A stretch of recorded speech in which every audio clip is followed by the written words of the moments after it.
Welcome to the Buffalo Sports Conversation Room. I'm your host, Jamie Malloy, and excited to talk about Week 5 football.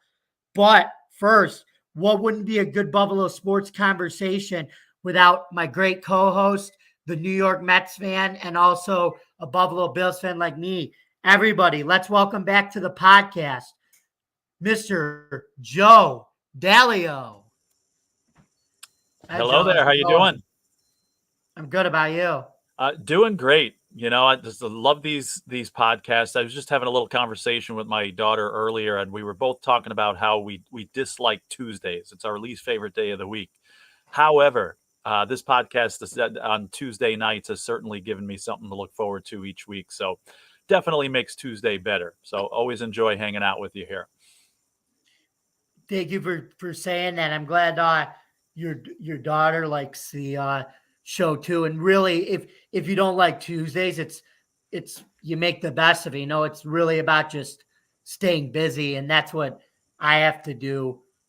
Kind of as a young, experienced journalist not a journalist, a writer, sports writer, broadcaster who's hosting these podcasts and writing articles for DefiantTakesFootball.com, looking for a full-time job in the sports broadcasting world. It's just about, like I said, if you're willing to put the grind in and work hard to get to where you want to be. And I've always had that installed in me. So awesome. But anyway, I don't want to digress into that conversation. Are you ready to talk about the games this week? Yes, I certainly am. All right, let's waste no time with further action. So now we are ready to move ahead and talk about the Thursday night football game brought to you by our good friends Al Michaels and Kirk Herbstreit at Amazon Prime. Sorry, I had ESPN on the brain. I meant Amazon Prime. Sorry. Get it together, Jamie. Anyway, the game was on Amazon Prime. My Chris Berman impression of Prime. While the Chicago Bears snapped a 14-game losing streak against the Washington Commanders, Justin Fields showed that he could be the leader of his team this week, and he actually also beat out Josh Allen in my fantasy league this week. So crazy to think about that. I never thought we'd be talking about that on this podcast, but right. But seriously, Justin Fields finally got his flowers and deserves all the praise for a job well done that game on Thursday, especially with the year they've been having and things like that. So do you still think he has what it takes to be the Bears quarterback? And can he beat an also 1-4 Minnesota team next week? Now, this is interesting because Minnesota was 1-4, but they came so close to beating Kansas City on a controversial play that we're going to get into in the next game. But your thoughts on the Bears Commanders game? Yeah, I still had faith in Justin Fields before this, and I have him on my fantasy team too. So he racked up a decent amount of points for me there, a lot of points for me, actually. And, funny you made that ESPN reference. It's like, no offense to Amazon Prime, but, I hate when all these games spread out there. Every game is on a different network, and it's like, I can't subscribe to all these services. Luckily, we have Amazon Prime, but put them all on ESPN or something, so everybody could see it. But anyway, that's my little media rant there. But anyway, Justin Fields, again, I had faith in him before this game, and it's finally nice to see, the performance that everybody expected of him. He ended up last year very well, and everybody was very optimistic about him going into this year. And, to be honest with you, I didn't think he was playing horribly, just making mistakes at the worst times and, not, he played statistically well, I guess, but, maybe seeing him as a winning quarterback so far, that was certainly lacking. And, the inability to lead the team and, again, making mistakes at the wrong times. But, I had faith in him, and it's great to see him in a performance like this and actually throwing the football. He's known for running and for his rushing yards and that capability. But to see him throw 4 touchdown passes in a game, I think that says a lot. And I think that's, to me, or anybody, if you're a Justin Fields fan, I think that's the most encouraging thing you could take from this is the fact that he performed so well throwing the football. And I think that's something that you'll see him take advantage of this momentum now. Whether it leads to victories again, you know, playing winning football, I'm not so sure that's going to happen very often this year. Statistically, I think he's doing well, and again, taking steps to improve each game and take his game to a higher level to become that winning quarterback. I think he can do that. I think he's fully capable of taking those steps. But will it lead to a lot of victories? I don't think so. It'd be interesting to see what happens against a division rival. But I think again, if anybody watching that's a Bears fan or a Justin Fields fan, I think there is definitely reason for optimism there. Just I think talk about overrated. Going into the Bills game against Washington a couple of weeks ago, everybody talked about that fearsome four that Washington has and that great defense. And actually, I think they got a decent amount of sacks in that game. So, the pass rushers didn't play too badly. But again, giving up 40 points to a questionable offense, I think that says a lot about the Washington defense. And I don't think there's reason for optimism there. So I'd be curious as to what you saw on both sides, in that game as well. What I think you had a Bears team that was ready to play. I mean, Eberflus, everybody wants to, comfort him, saying he's not a great coach and everything, but he was brought into a situation where the team was rebuilding. They had to try to earn his trust with Justin Fields and everything. And I think at least for this game they did. And he's a wonderful human being from what I heard too about Justin Fields. They don't know, Bears fans, you don't know how lucky you are. You can say everything you want about him, you can point the finger at Eberflus and everything, but you don't know the heart he showed in that game when you're 0-4 and everybody's doubting you like that. And Eberflus finally calling the plays, especially coming off that game with the Chiefs, losing 41-0 and being stuck on the wrong end of the Taylor Swift game and everything like that. But he told the media how he honestly felt. And he said, look, losing isn't a great thing for any team. It doesn't matter who you're playing. So I think he took that game personally and really took it out on the Commanders defense. So yeah, I give him credit for showing leadership through adversity and through a rough stretch right now. And only Eberflus is second year. And as for the Commanders, oh boy, that one's got to sting, because you thought you were going to have an easy W against an 0-4 team. But as they say in the NFL, what do we always say? It's a week-to-week league. And right. You never know. That's why you always got to respect your opponent. I'm doing coaches speak, but it's true. Right. You got to respect your opponent. Can't take them for granted. It's any given Sunday. Yeah, you give up 40 points to the Bills, and that's one thing. That's still a bad performance, but maybe not so unexpected. But you give up 40 points to the Bears, and again, I think that says something about your defense there. And I agree with what you're saying too about the Bears coach. I've heard a lot of good things about him, and I think he could be a very good leader for that team.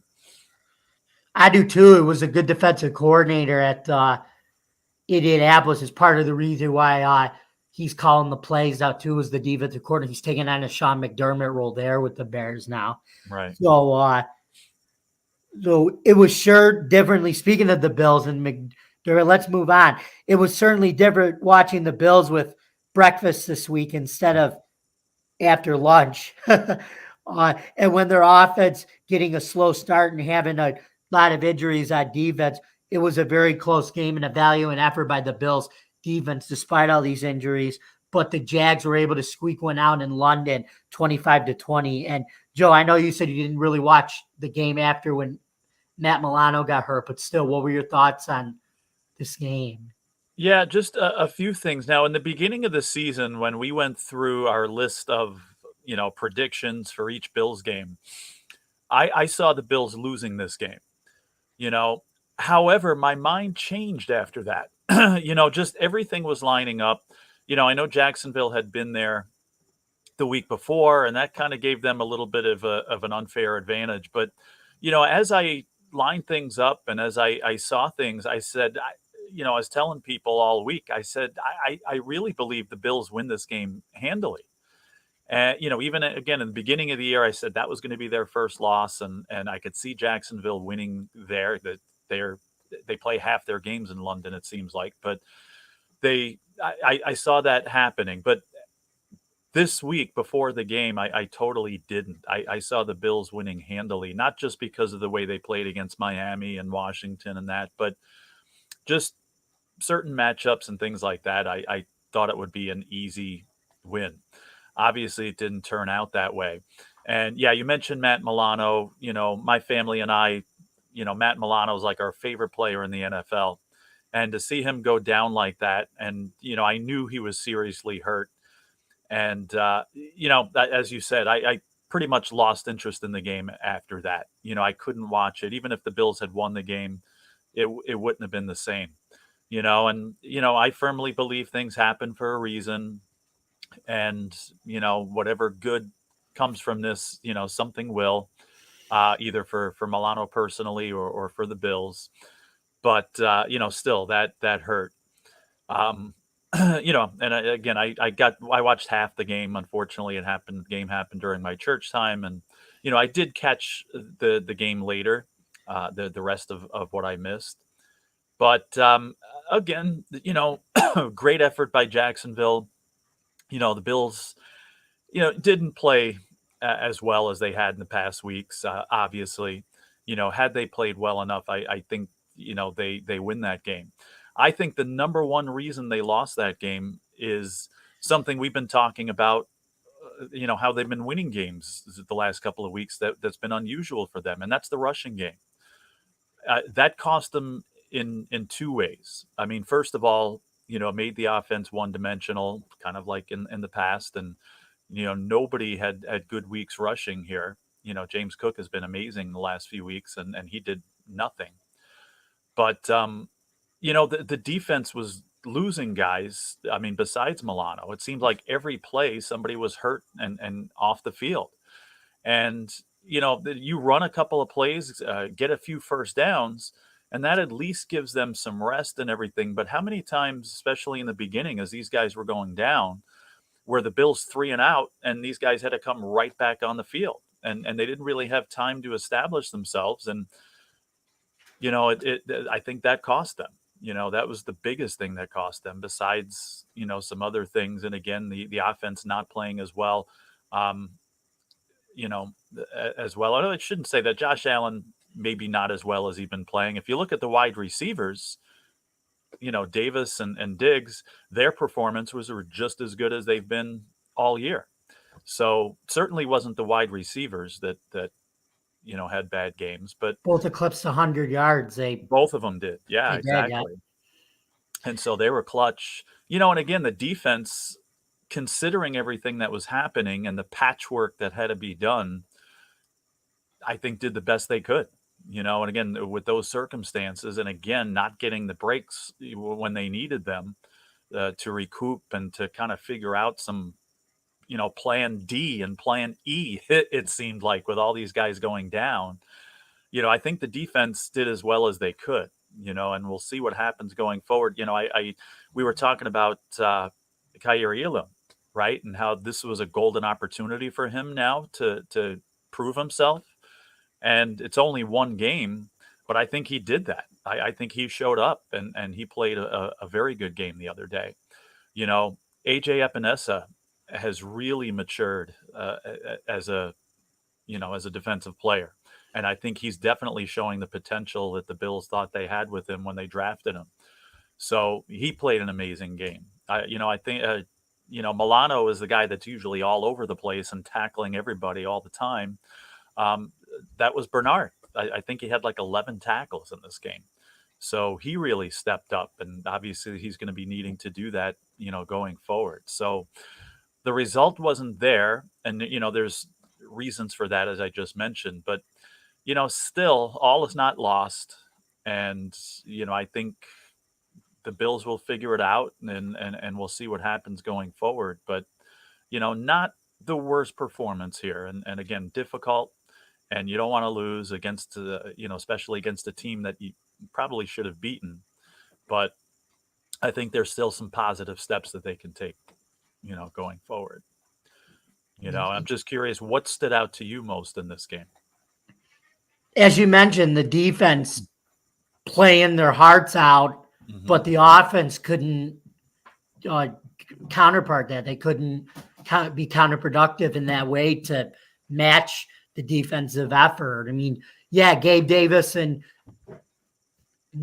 Diggs both at 100 yards, and they looked fantastic, but there was no running game. They could have ran Josh Allen more, but for some reason they're pulling him back when he wants to run. Right. And he tries, and it was like the Jets game when he tried to throw that pass across the field again, and he wasn't doing that after the Jets game. And I think without the running game, those Josh Allen Jet woes came back this week. Right. And no, I completely agree with that. And they're gonna, I think it's a mirage. I think Cook just had a bad game, and I think these, because they had 3 running backs that were doing amazing, and just nobody did well this game. But I'm thinking and hoping that's just a fluke, and that they'll be back to what they have been doing in future games. Right. And I want to say something about AJ Appenza. He's a guy that's definitely showing that he could be a bigger version of Milano or whatever. You can use him like a Milano where he's all over the field making tackles and everything. And this is the final year of his rookie deal. So he's playing for a contract, and he wants to get paid too and stay in Buffalo to be part of the culture and win the Super Bowl, which everybody knows that's the ultimate prize. That's the big prize in this league. And it was really good to see him play well. But also, like you mentioned, Terrell Bernard, he's helped and stepped up when Milano has gone down. And Terod Johnson, luckily he's okay at everything. And that's interesting. You said Kyra Elam played well. Yeah. I heard on the media that the local sports media out here at Rochester didn't think he looked that good, but I guess you and I saw differently, that he looked okay for his first game. And that leads me to our next point. The Bills looks like they officially signed, they brought back, Josh Norman to the practice squad after already being with the team in 2020. And he played 12 games for us and played adequately in those games. So how do you think he will help the Bills? Should he get activated to the game day roster at some point? And do you think he will get activated to the game day roster with so many of their injuries? Your thoughts? Yeah, it's funny. I didn't know that. I just learned that here now, so I wasn't aware. I think again, being here before, he knows the system. So I wouldn't be surprised if he does end up getting a chance. To get some time here. So, we'll see. Again, we'll see what kind of impact some of these big injuries have.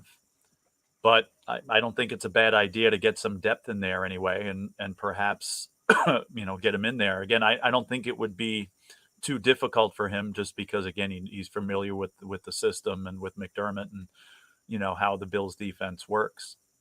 So I try anything that works, and if he can contribute or at least be another body there, then I say, why not, and go for it.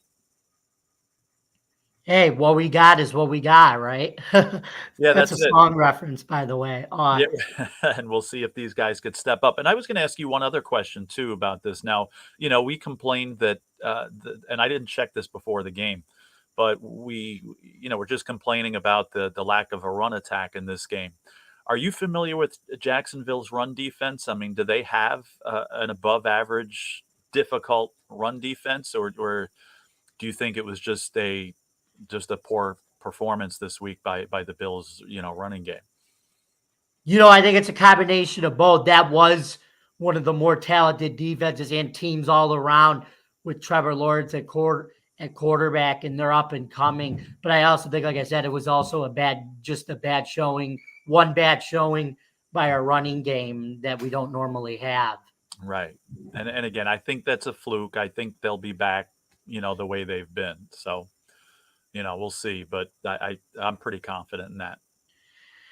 I know not too many teams in the league could say, "Oh, we lost our star linebacker, we lost Trey White," but knowing how the Bills are, they can go be like what the Patriots did with Brady and Belichick. They can uh, go plug in another guy, and we're all going to be like, "Where did they get this guy from?" Because we've always been known to do that. A Right. guy that nobody heard of, and he comes into the Bills, and he's just a perfect schematic fit. It was like Bakari Rambo in 2014 when he burst onto the scene against Green Bay with Doug Marrone on the defense with Jim Schwartz. We were like, "Who's this Bakari Rambo guy?" Right. That they have so much more depth now than they had back then. And, this is where depth comes in handy. You got guys that could step in immediately and still, make a difference. I mean, they're not Matt Milano, they're not Tre'Davious White, but they're stepping in. And you get some guys coming like some guy named Von Miller that you may have heard of. I mean, he's going to get more time on the Rocking the defense shirt. now and make some impacts. And I don't know how long Greg Rousseau is out, but I don't think it's long term. So he should be back in there. So you got two guys that are irreplaceable that you've lost now, but they got guys that can step in and still make a difference. I know it's amazing that before we didn't have that. Now as a Bills fan, our team has that now, the depth to be able to fill in even for star players who go down. So speaking of which, the Bills this week, we will be facing the Giants, who are, of course, we all know and loved when he was here. Our former offensive coordinator and head coach, Brian Daboll, making his way out to Buffalo next Sunday night as we play the New York Giants. And that game is going to be 8:30 p.m. Eastern time on NBC. And we will have Mike Tirico, Chris Collinsworth, and Melissa Stark covering that game for us on NBC Sunday Night Football, which is a fantastic crew to have. I love watching NBC Sunday Night Football, especially when Tirico calls the games, being a Syracuse grad, and went Right. Newhouse grad, which is awesome. So, and speaking of, like you mentioned, we did in week one where we said we were going to predict the score and the outcome and who we think is going to win the game. Let's do that. So let's take a crack at what we think the score and the prediction will be out of this Bills Giants game. So, Joe, what are your thoughts? You go first. Okay. I see the Bills coming back here, and it's always tough to play after playing in London, but I just think you're going to see two teams playing very hard here. The Bills are going to try to make up for last week. The Giants are desperate. They've had a tough schedule. I mean, you look at who they've played. They're what, 1-4, but I mean, losing to Dallas, losing to San Francisco, losing to Miami. They beat a team that they should have beaten. So the Giants, again, they've looked bad in some spots, but or in a lot of spots.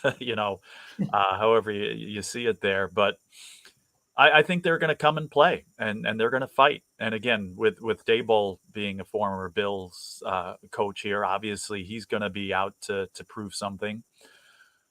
But I just think it's the Giants played a decent game against Miami, but they just got beat handily by a much better team. And I honestly think the same thing's going to happen here. I think the Bills come out to play. Both teams, again, have something to prove and something to play for here. But I just think the Giants lose to a significantly better team. I'm going to say Bills 34, Giants 17. That's a good prediction. And I do think it is going to be a game where they win in a business like performance, but the Dable has those guys ready to go because he knows our tendencies, he knows our team, he knows a lot of those guys that he coached. He obviously knows Josh Allen and how he worked with him, and really that all the credit goes to him for helping develop Allen into the quarterback he is today. And I know he's trying to do the same thing with Daniel Jones. And obviously, it's more of a work in progress when you're trying to develop Daniel Jones than it is with Josh Allen. But yeah, I think the Bills do win this game, but it may be a little bit closer than you think. So Okay. I think the Bills are going to win. I got 37-20. Okay. I could see that. Now, I think that they're favored by 2 touchdowns in the game, I believe. Yes, they are exactly 14 points on the betting the spread line. Okay. So So, I mean, we're both saying, take the Bills, with the points there. So, because I think we both got them winning by 17 there, right? 37-20, 34-17. So, um, if anybody's putting, some pennies down, we say go with the Bills. right, exactly. And speaking on to the New York Giants, let's actually talk about that 1 o'clock game. It was against the Miami Dolphins. The Dolphins did rebound from their game against the Bills, but it was a valiant effort in the Sunshine State by Dable and the G-men. They just didn't. Their horses couldn't compete with them for 4 quarters, and you got to be able to do that against Miami. And the Dolphins were able to win 31-16. And Daniel Jones was hurt in the 4th quarter with a neck injury, and Tyrod Taylor had to come in and finish the game. So, Joe, what were your thoughts on this game? Yeah, pretty much exactly what you said. The Giants showed up. They definitely improved over, that Monday night performance that they lost. But it just wasn't enough. And they shouldn't feel too bad about that because most teams, it's not enough against that Miami offense. And just Miami just proved who the better team was, and they eventually took the game over, and the Giants couldn't keep up. But if you're a Giants fan, I think you're encouraged after that performance. And again, it's just another extremely difficult opponent that I think you're going to be thinking the same thing. Now you can only say that so much. I mean, you want to win games here, but again, this murderous schedule that the Giants have started with here, if you play well and there's reason for optimism, then when you do get a break later on, that they may be a team that you don't want to play against later in the season, especially if you're competing for a playoff spot and you got, let's say the Giants are out of it, which I don't think they'll be competing for a playoff spot, but they're going to be somebody that, you're not going to want to play later in the season. So again, a good performance. I did catch a little bit of that game. I spent excuse me most of the time watching like NFL Red Zone, so you get a little bit of each game with that. And again, valiant performance, but just not enough against a great Miami team. Yeah, I know you always say, and I firmly believe this too.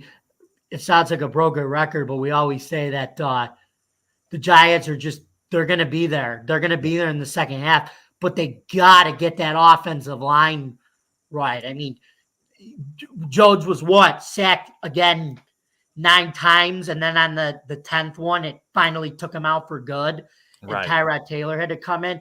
And don't forget, they're also doing this without Saquon Barkley. However, the former Bills running back Matt Breida's looked okay, but how about that rookie, or as Chris Berman would say, that rookie running back Eric Gray? He looks like they should be playing him more. I think he's a guy who's going to get better with repetition and the more snaps he play. He looks pretty good for a rookie, and I do think he should get more playing time in place of Breida. I do. I mean, nothing against Breida because he's holding his own and he's doing well, but he can't. He's not going to be there forever. Neither is Saquon Barkley. So why not give this guy a chance and see what he can do? And get him ready for future seasons here. So I do think he should play more. I'd love to see that. Yeah, there's a ton of speed with this kid. He's got a tremendous quick first step, and once he turns on the Jets, not the New York Jets, the New York Yeah. Giants, I should say, he he's gone within like 1 to 2 seconds, and he's an Mhm. adequate punt returner, and he was really good at Tennessee, and then he transferred to Oklahoma that senior year and just lit it up, and that's what allowed the Giants to take a gamble on him in the seventh round. Mhm. So anyway, let's now talk about the 4 o'clock game. Moving on to this was the one of the wildest, and again another controversial ending because it's the Chiefs. Mhm. And let's talk about the 4 o'clock Kansas City, Minnesota game. Why don't we talk about it? So the Vikings went for it on fourth down. It looked like that the drive was going to be extended because the ref looked like it was going to be okay. It's a pass interference on Minnesota, automatic first down. But then the back judge and the side just told him to pick the flag up. And all of a sudden they said, oh, there was no flag for pass interference when it looked like it was obvious to people who were watching the game that it was a pass interference called. And that led to a chorus of boos from the Mhm. Vikings fans the rest of the way. So what are your thoughts? Did you think that was a pass interference? Because I certainly did. It's tough. What I would have loved is an explanation. Why'd you pick up the flag? Because I think that's what left people, the most angry. It's like if you're going to pick up a flag in that situation, can you explain why? I don't feel like we got an adequate explanation of that. That game didn't surprise me. It pretty much went exactly as I thought it would. I thought the Chiefs would win by about a touchdown. I thought the Vikings would be in the game, but kind of like the Giants, just keeping up with them, but just not quite good enough to stay there and not enough to beat them. Although, they get the benefit of this call and you never know what happens. So they certainly had a chance and, more of a chance than the Giants did, referring to that. But, I thought it would be close. I thought they would have a chance to possibly sneak out a victory. Although, again, beforehand, I had the Chiefs winning by about a touchdown, and that's pretty much how it turned out, and they held on. So again, it's kind of like the Giants situation with the Vikings too. Yes, you can take things from this and you can say, "Oh, good performance, valiant effort."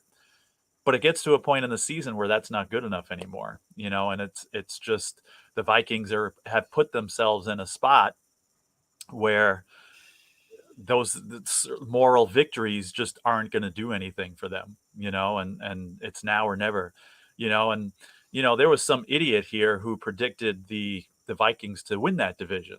And if anybody's wondering, that idiot was me. It's making me look like an idiot here because I had the Vikings winning the division.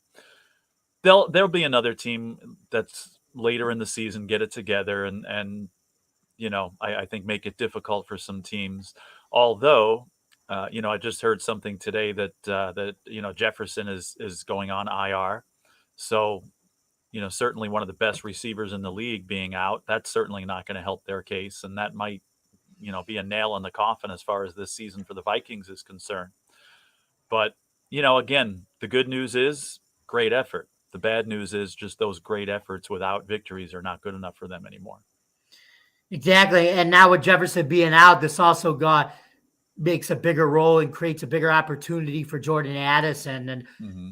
I anybody who took him, I was jealous of him because again, he's another USC wide receiver that was just, pro ready. They keep pumping him out. It's a wide receiver factory at USC. Those Right. USC wide receivers are just they're not only great in terms of like their speed and everything, but they always seem like they're polished route runners and have great hands catching the ball too. It's something where like LSU is defensive back university. USC is definitely one of the wide receiver universities. I Yeah, feel. they're doing something right there, and these guys, and they're getting them NFL ready because they're successful when they get to the NFL. So yeah, you're right. They're doing something right at USC. I mean, it doesn't just go right. It goes back to Marquise Lee. It goes back to Robert Woods.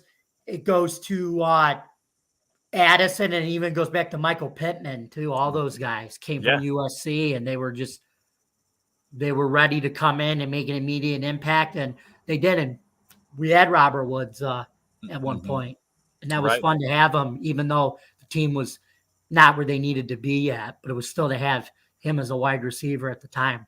So yeah. Anyway, moving on to the Sunday night football game and my mom's favorite team, the Dallas Cowboys losing to the San Francisco 49ers. Joe, what the heck happened there? I mean, the only two guys to score Dallas's points were from the USFL. How about that, actually? Well, I'm sure you were loving that. Devontae Turpin and Brandon Aubrey. I am absolutely loving that. It's like all my USFL guys, spring football guys out there, how you guys doing? Tune into the show because I'm giving you a shout out here, and I was on the podcast earlier for that. So. No, you are easily the biggest USFL fan I know. So Thank I know you. All spring football, even the XFL too. Right. Anytime these guys do well, I know that you notice that. I'm going to be honest with you. I saw not. I didn't see it coming this bad. I had the 49ers winning this game by a touchdown and pretty, I pretty handily.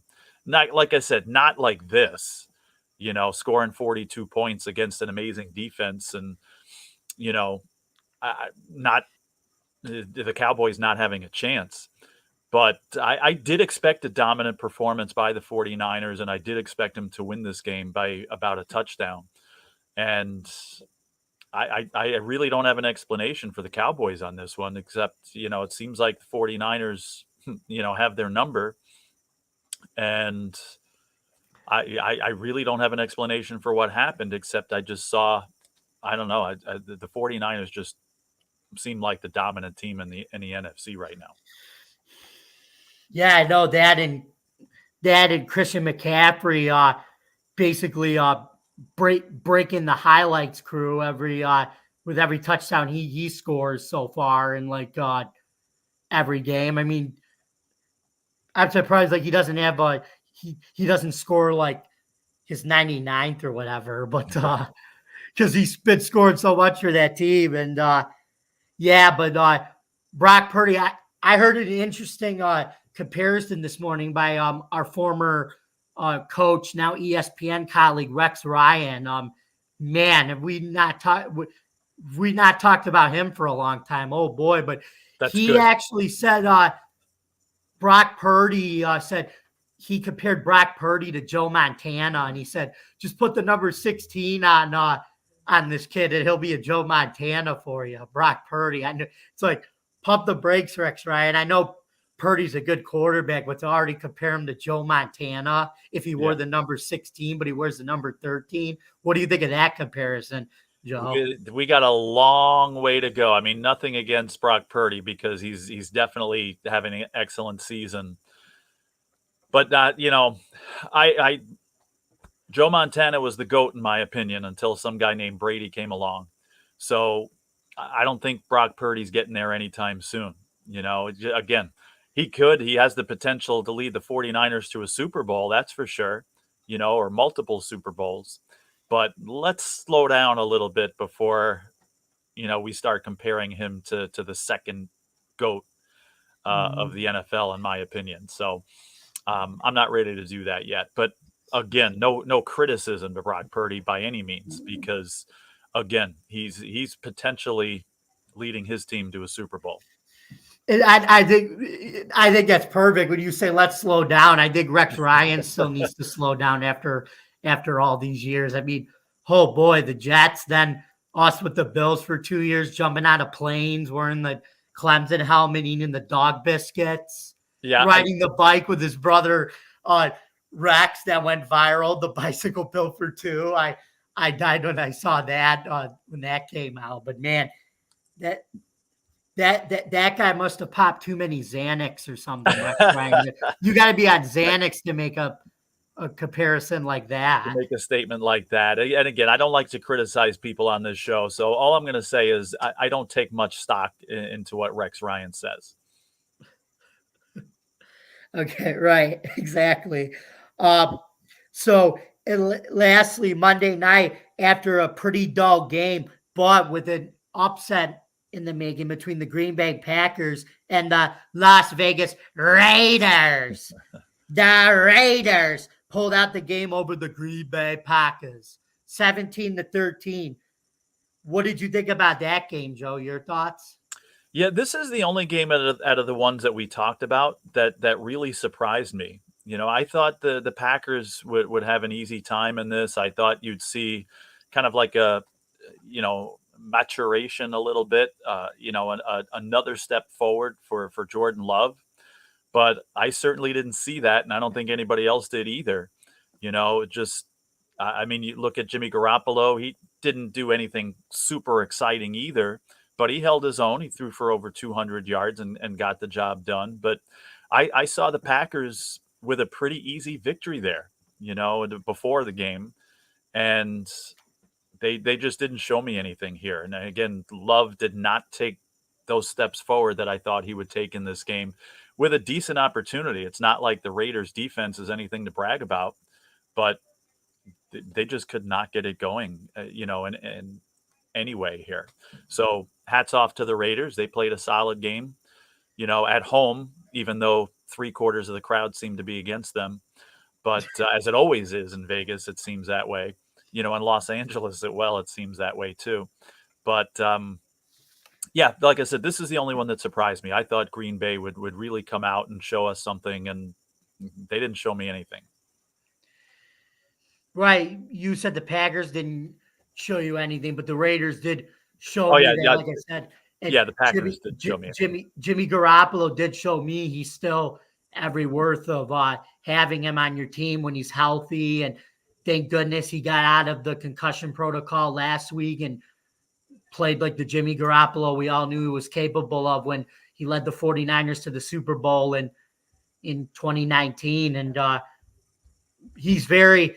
I always thought he was very Brady-esque when he came out of the draft. I thought he was a clone of Todd Brady in terms of like the way he looks like him, he carries himself like him, and he does this thing where everybody wants to know why Todd Brady got rid of the ball really, really fast, is because Brady would do this thing where he would tap the ball with his hand like that before releasing it.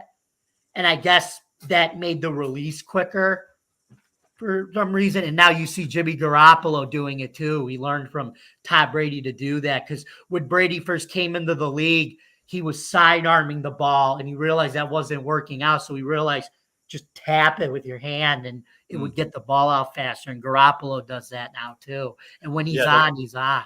That's interesting. And that seems to be when he plays his best too, is when he's quick to get rid of the ball, nothing fancy, and just, get it done.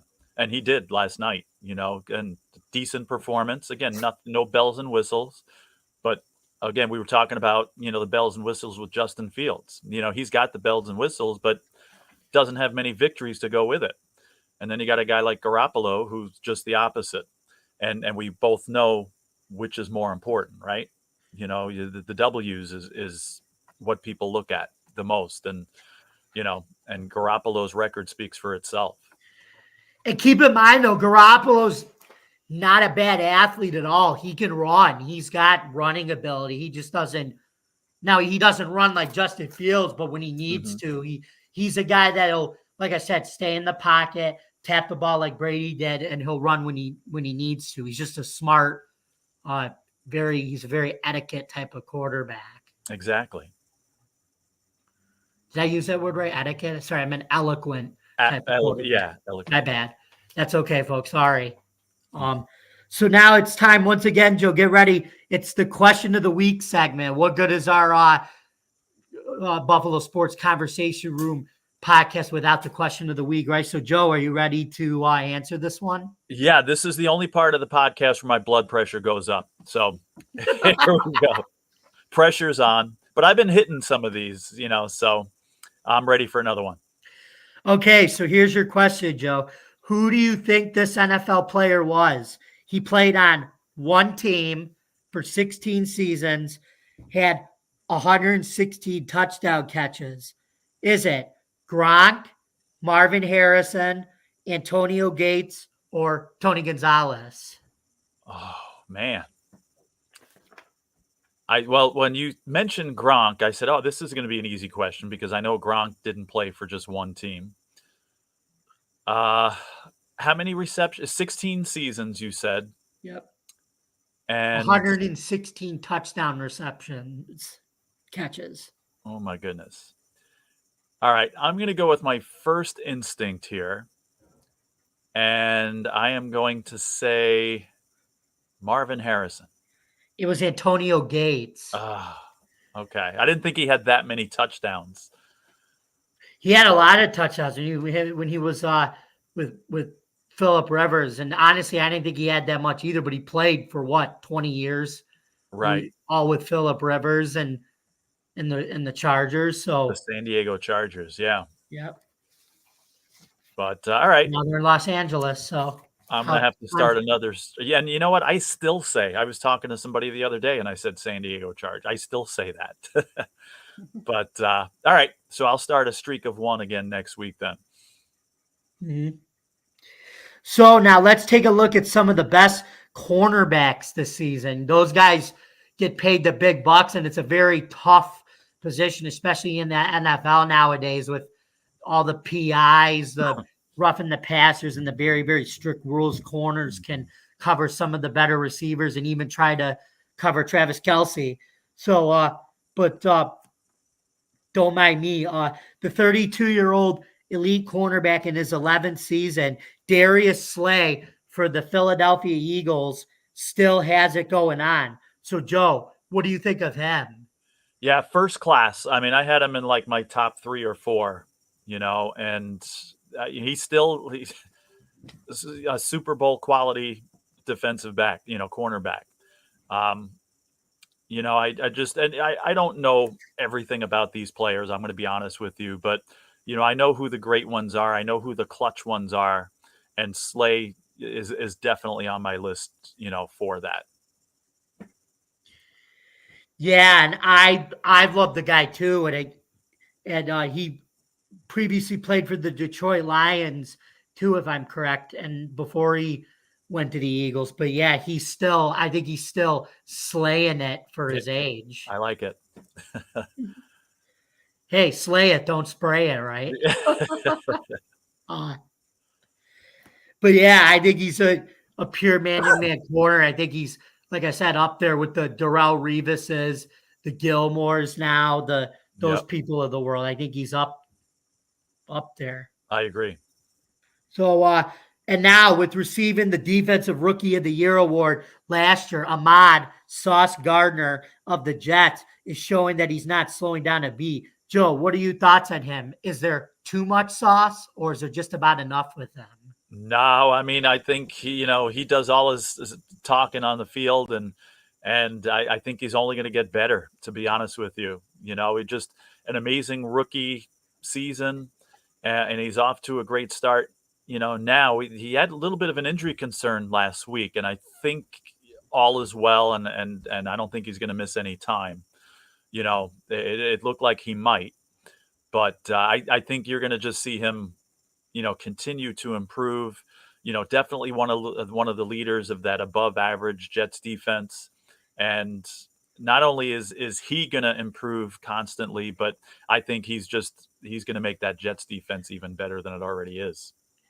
Yeah, when I saw him come out his rookie year out of Cincinnati for those games, even against the Bills, the one in the Meadowlands, I was like, okay, this kid's like Miss Jackson because he is for real. Anyway, that's what I wasn't singing the song when I was watching him, but it kind of okay, you can threw back to that. Now I can, and Kevin Hart in the DraftKings commercial when he's talking about Ryan Fitzpatrick, and Fitzpatrick goes like Fitz magic, and he goes, "It's too much magic. It's too much magic." I think when the Bills play him, I'm a Bills fan. I think it's too much sauce. Too much sauce. Too much sauce. Okay. But I like Sauce Gardner, though. Don't get me wrong. I think he's going to be another fine corner up there with another great Jet. Like I said, Darrell Revis before. Yep. And I think do we already have Sauce Island besides Revis Island, or can we not say that yet? I guess we'll find out. All right. So Now we can move on to Jair Alexander of the Green Bay Packers. He is a two-time Pro Bowl selection while grabbing 5 interceptions and a whopping 14 defended passes last year. Joe, what do you see in this all-pro cornerback? He would make my top 4 as well. Again, Green Bay is another underrated defense, I believe. And he is certainly a huge part of it, And again, I haven't seen him play too much, to be honest with you. But again, somebody who can lead a defense, somebody who could guard the best receivers in the NFL and guard them well. Again, he would be on my top 4 for sure.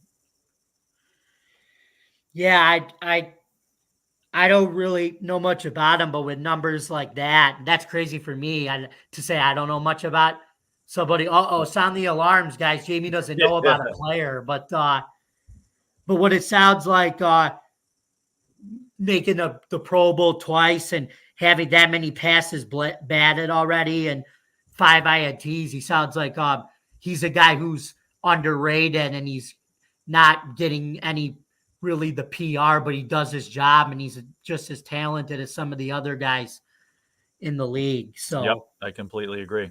Mm-hmm.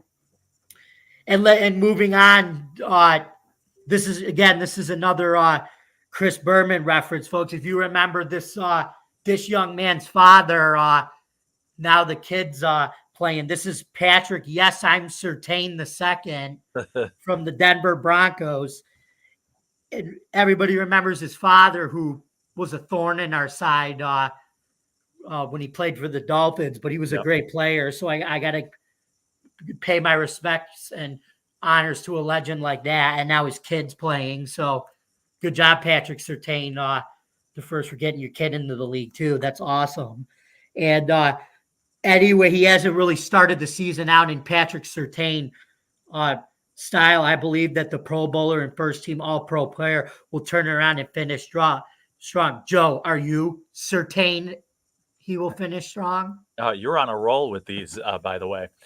But I was hoping you would get to this guy because, I like my favorite players in the league are the guys that just quietly show up and do their thing.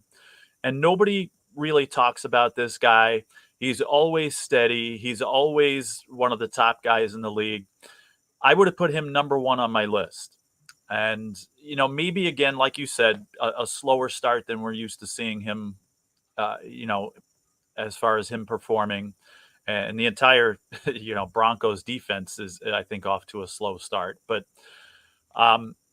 again, I always say slow and steady wins the race and gets things done. And he's my favorite guy on the list, just again, because you want consistency. A lot of these cornerbacks are flashy, but sometimes inconsistent, and you never know which one's going to show up. You always know what's going to show up here. With Surtain. And, he's very consistent. And I think you're going to see him get it together the rest of the season and see the same guy you've seen the last few seasons. If there's any one of these guys I would want on my team, he would be number 1. I do agree with you with that. He was just like his father. wasn't flashy, but consistent, and made a couple all pros, and was, proud of his career at the end of the day. So that's going to be him too, as well. Patrick Surtain. He's a shell of his dad. Right. I agree with that. Yep. And now let's talk about, oh man, guys, you're going to want to sit down for this, this story, especially Seahawks Nation. Right. And I don't know if I want to say this right away, but how about let's talk about rookie corner, and honestly, my favorite corner coming out of the draft, Devin Witherspoon. Oh my God, is this kid having a great rookie year? Is he already upper defensive rookie of the year? But he's only 5'11", 180 pounds. But if you saw this guy's drafts highlight, you would have thought he was 6 feet 200 as a corner, because he's great at covering. He's a great cover guy, but man, can he lay the lumber for somebody his size? I mean, I saw him at Illinois. I'm like, wait a second, this kid's a corner and he's only 5'11", 180 pounds. He's freaking just pancaking some of the best receivers at Illinois, and he's like almost like Richard Sherman 2.0, but he's smaller and he's having a great rookie year. So what do you think about him, Joe? Yeah, I'd love to see, how this guy progresses. I just read about him recently. I wasn't really familiar with him, but just it seems like I read a few things lately where he's mentioning this guy Witherspoon, and so he just kind of got on my radar recently, and I've seen bits and pieces of Seattle games. Again, didn't really notice him much, during those games. But as I've read about him, now I'm curious. And then hearing what you have to say about him, I'm even more curious. And, one of the people that I was reading made, a Richard Sherman reference as well. So the sky's the limit, it seems like, for this guy. And I'm very curious to see, what he can do. And I'm always one. I'm 5'10", so I'm always one for the little guy and seeing them be successful. So I would love to see somebody like this do well. And, like you said, he could be very well on his way to a defensive rookie player of the year. No question. He plays a rock'em sock'em style corner. And like I said, great in coverage as well. Mm-hmm. So, and lastly, we do have to talk about one of our former own and now Dallas cornerback, Stephon Gilmore. We were just mentioning about him. But wait, what team is he on now? I'm just kidding, Joe. I'm just kidding, fans. Relax. Okay, so now that he's with the Cowboys at 33 years old, maybe this year will be his charm, especially he plays a bigger role with Trayvon Diggs being out for the rest of the year. So how do you think Steffi has been doing with the Cowboys? And we know that he was always consistent on the Bills. Yeah, I think he's doing amazing, with the Cowboys. And he was doing well, even before Diggs went down.